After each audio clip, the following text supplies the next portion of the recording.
vessel were transported to Sarasota Memorial with injuries. I don't know the extent of the injuries at this point. The people on the other vessel were uninjured. Okay, so 12 between the two vessels. Between the two vessels, 12 total people were involved. It was 2 boats, 12 people total. And what exactly happened? The boats collided? We're not sure right now. We're still we're still talking to witnesses, looking at the evidence, trying to figure out what happened. So it's too early to say exactly what happened, but at one point, one vessel did strike the other vessel, and then the vessel that was struck actually capsized, and that's how people ended up in the water. What type of boats? Again, all things that I'm hearing, one big boat, one small boat. They were both in the 20-foot range, or one was about 20 foot, the other was about 26 to 27 foot. Both center console style boats, just recreational vessels. And the boat that did not capsize stayed on scene, correct? Yes, yep. And we were able to talk with the operator of that vessel as well. What did the operator have to say? I didn't speak to him personally, but the vessel did not leave the scene. I had heard a report of that, but no. Everybody that was involved stayed on scene. The injured people were taken to the ambulance as quickly as possible, and then they were transported to the hospital from there. Do you know who responded first and got there first of the agencies? I'm not sure which agency. I know we were just a few minutes away. It was most likely either Sarasota Sheriff's or FWC. I can check into that. This is the second boating accident in 3 days with injuries. It's not so good. We've had a lot of accidents, unfortunately, in the beginning of 2019, and it's just we're really trying to stress people just to slow down a little bit and really just be mindful of your surroundings. Waters are really congested. This year seems to be higher than normal boating activity. The weather's been great, the water's been great, and unfortunately with that come the increased chances of boating accidents. And so that's what we're seeing really across the region, from Lee County all the way up into Tampa. Unfortunately, we've had a lot of boating accidents, and we really just want people just to slow down, especially in the congested areas.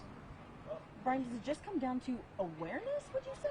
In a lot of cases, not paying attention or improper lookout is one of the leading factors in boating accidents according to our statistics in 2017 and 2018. And so it really just does come down to people just slowing down a little bit and just being mindful of your surroundings, whether it's in front of you, behind you, especially in the congested areas, because you never know when another boat might be slowing down or if there's a boat coming up behind you. And those are just things you got to be paying attention to as the operator of a boat. What do you know about the people, those 9 people that went into the water? Adults, children, any idea? I believe they're mostly adults. I don't know if there were any children involved. And 3 were taken to the hospital by ambulance. You know which hospital? Sarasota Memorial Hospital.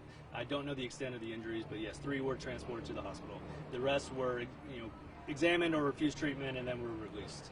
What can you tell me about the Good Samaritans? Were they pulling people out of the water before you guys got there? When we got on scene, our officer said that there were a lot of Good Samaritan vessels that were there to help out, and a few of the people that were injured were already pulled out of the water and onto vessels, and so we immediately just escorted them to the ramp where they met EMS, and then they were transported to the hospital. So a lot of Good Samaritans stepped up and stepped in to help out in this accident. Alcohol, a factor at all? Unknown at this point. It's too early to tell. I can't say one way or the other. And how about if there were to be charges? What would there be? Again, it's too early to tell. There's always potential, but in this case, it's too early to say in the investigation. Our investigators are going to be looking at this thoroughly, really talking with the witnesses, the operators, to figure out what happened, and then we'll go from there. But it's too early to say if there could be any charges. Last one, I think, for me. Are you going to be releasing any names? Eventually, names will be released unless there's some sort of exemption, but at this point, it won't be right away. I don't know if we have all the occupants information at this point, but eventually we can release names.